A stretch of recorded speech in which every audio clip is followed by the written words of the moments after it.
commentary, invested commentary into something you believe in. So here's a bit about that. I'd like to start off by, sharing a quote from a person who served as a source of great inspiration to me. Late, great British actor William McGillicuddy. As he said, of losing your sanity after performing all of the infinite roles conceivable, it's no big deal. Well, of course it's no big deal, dummy. You're old. That is a fictional bit of commentary about a fictional guy saying something fictional about a fictional idea. That's when you know you're hearing the good stuff. It's when you know you're listening to comedy gold. When you're hearing somebody saying nothing about nobody, saying something they never said about an idea that does not exist. Okay. Some more abrasive stylings that will further alienate me from you and sabotage the quality of this set. Okay. I was at a writer's circle recently with a couple of friends of mine. This is before Halloween, which just passed recently. And it's one of those jokes, right? You see what I'm doing? Huh? Pretty clever. It's one of those. It's about those, though. So it's one of those, and it's about them. It's a wolf in sheep's clothing, man. All right. So one of them said, "Oh my God, I know what I want to be for Halloween. R.J. McCready."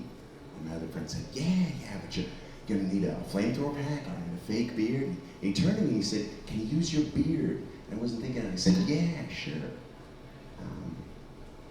And then he said, "Can I be Goldie Hawn?" And I said, "Well, you're gonna need some fake kids." Fake kids? What was I thinking? It was a social debacle. Oh my God, the moment I said it, I sank into this introverted pit of paranoia and shame. I knew I was gonna be judged for the ignorance of that statement. Fake kids? What is that? Artificial children? Where's he gonna find one of those? What aisle do you walk down in your local CVS to pick one of those up in September? Am I right? Am I correct in this assertion I've made to you? What's that all about? Yeah, okay, what was that at the end? Is he making fun of the concept, or is he making fun of the concept of making fun of the concept of right? Like right now, he's still saying something, but I don't know what it means. Like I understand it started off as an inner monologue that didn't really apply to me, and then it slowly transitioned into one that did, and I guess that's really all about what I'm supposed to think, but I still don't know what that tells me with relation to what I was supposed to originally think. Where's the joke? The joke is that you people don't know what to fucking think until you're told. And don't you forget it for the next 20 minutes I have to stand up here and tell you what's what. Hey, if there's ever been a poster child for war crime and betrayal, it's Benedict Arnold, right? Guy got off scot-free. Just goes to show that you can not only get away with being a war criminal and a traitor to your country, but you can be vastly rewarded for it. Huh? Am I right? God, speaking of which, people are, there's a whole industry, a whole market devoted to sweaters for cats.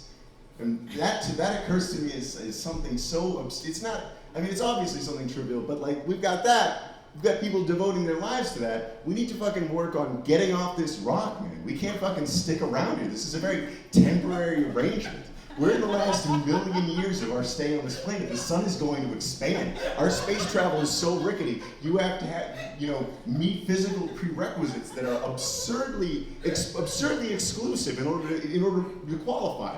You can't just leave all the smokers on the planet because, abscond with all the healthiest people because you don't have the means to do better. It's ridiculous. We gotta fucking go, man. Think about it. We've had this planet floating around for 3 billion years, right? We've got 1 million left before the oceans evaporate. Untenable, inhabitable circumstances. That is 1/3000th of our time on this planet. Not our time, because we've been on for 3 million years. But that's still 33%. Not very good. We're past the prime, man. We've got to go. We've got to get off our feet and fucking kick ourselves whip ourselves into shape and get off this planet. Why are we not focusing all of our attention on this? I don't understand. Another thing that bothers me is the bailout. What was that? That was a meltdown of this nation's economy, and we were acting like, yeah, that's okay. Like, we've fucking given them money for nothing. Giving them money for nothing that doesn't exist. Does that not render the commodity, the currency that we're trading on, meaningless? There's no exchange rate anymore. You're doing something for nothing. They're being rewarded for apathy, and the money that they're being given is rhetorical.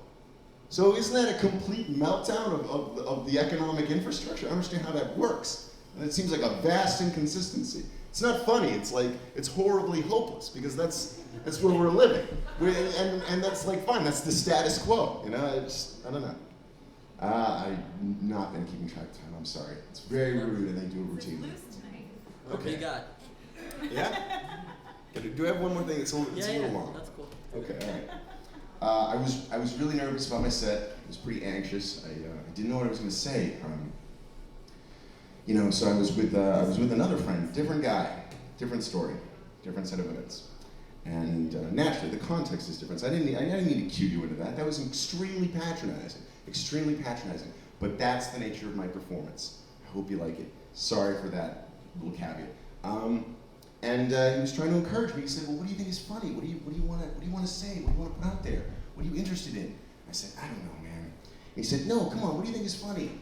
And I could tell he was trying to really boost my spirit and self-confidence. So I said, first thing that came to mind. Okay, well, it's interesting to me that it's such a necessarily relatable thing to you to be able to identify with the desire to want to be a child again, if you want to be a writer, because it's such a fundamental theme that's explored, and it's not necessarily something that you need to delve into, but it's something that you need to be able to appreciate. And it's also interesting to me the fact that this is a medium that's devoted exclusively to honing one's character and development as a human being, because it's an art. And I think to myself, you really want to be a child again? Children are the most disenfranchised, trivialized people on the planet. Nobody listens to children. Nobody cares what children say. They're immediately dismissed. I'll get into that later.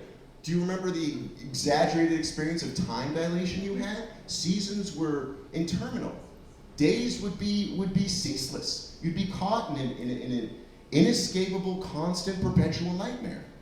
And because the phrase is, "I wish I knew then what I know now." So you want to put your perspective in that body, which means you would have to endure the gravity and adversity that you currently experience, but with an extended period, with an extended chronology that exaggerated it, and also the fact that they're dismissed, they're trivialized. Let's be frank here. Women and minorities, they have their own qualms with social equity, but children, you don't count. You can't vote. Nobody cares. Nobody cares what you have to say. Nobody cares what you think.